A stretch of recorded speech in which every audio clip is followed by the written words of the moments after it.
Seeing the fruit of our labor is always worth the wait.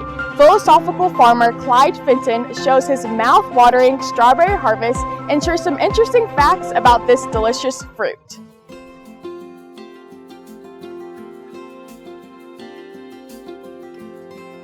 Welcome to this edition of the Philosophical Farmer. We wanted to do a follow-up on our strawberry program from last fall. Last fall, if you remember, we did a program in this tunnel where we were just planting strawberries, and it was in November. Well, now it's April and we're picking strawberries in here. I wanted to take a minute. The reason we did the show was I wanted to show people that they could build one of these themselves for their home garden. I think we've added a few things since we did the last program. I put this skirt around the outside so there's plastic that comes up to here, and I've buried the edges of it, and it's worked fantastic to keep the little critters out. I haven't had any little critters eating my strawberries. It's also kept the cold air off the plants. I'm able to pick this up like you saw at the beginning of our video, and it allows the air to flow through here very nicely so it never gets too hot for the strawberries in here.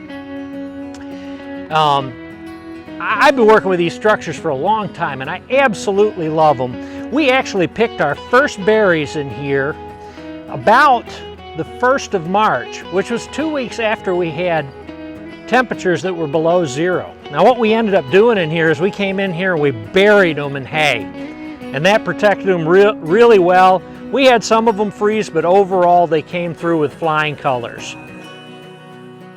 All right, I wanted to show you a little bit about picking strawberries, and some of you may think, well, what's the big deal? You take a hold of the strawberry and you pull it. Well, if you knew my Aunt Marilyn, you'd know that that wasn't true. This variety is actually called Chandler, and Chandler is a delicious berry, but it tends to be on the soft side. So when you take a berry and you pick it, you take a hold of the stem above the berry, and you put your fingernail into it and snap it off. So when you've got it, you're not actually holding the berry, you're holding the stem, and then you gently set it in the bucket.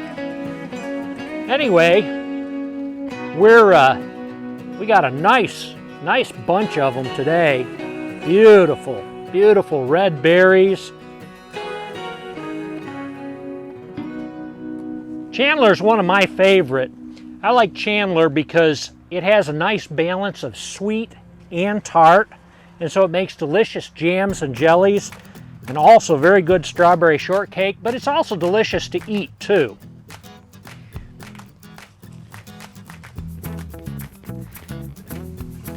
I'm going to show you something here in a couple minutes after we pick a few of these berries, a little bit about how they grow. I think you'll find it really interesting. Strawberry plants are one of my favorite plants because they're so adaptable. There's so many ways they can be grown and different ways that you can affect how the crop, when it comes on and how it comes on, and even how it's grown.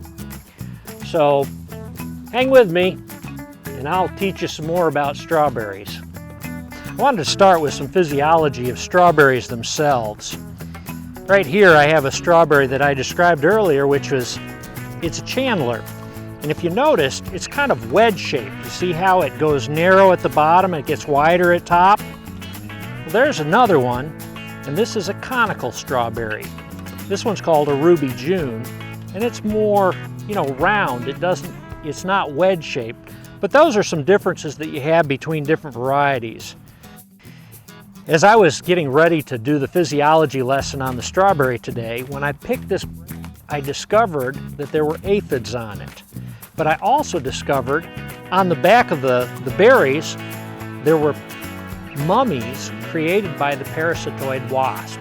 Did you know that there's a little tiny wasp that lays its eggs in aphids? The aphid dies and then the wasp pupates within the aphid.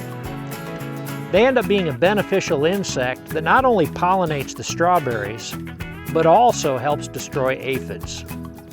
I was thinking recently about life and kind of how it relates to being like a roller coaster.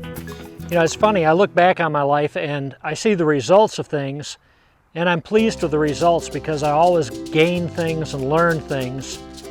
Sometimes I find I hate the journey, and I'm learning as I get older to enjoy the journey as well. We may not know what's over the next hill or around the next curve, but I found more often than not in my life, it's been things that have enriched my life. Sometimes there's disappointment over the next hill.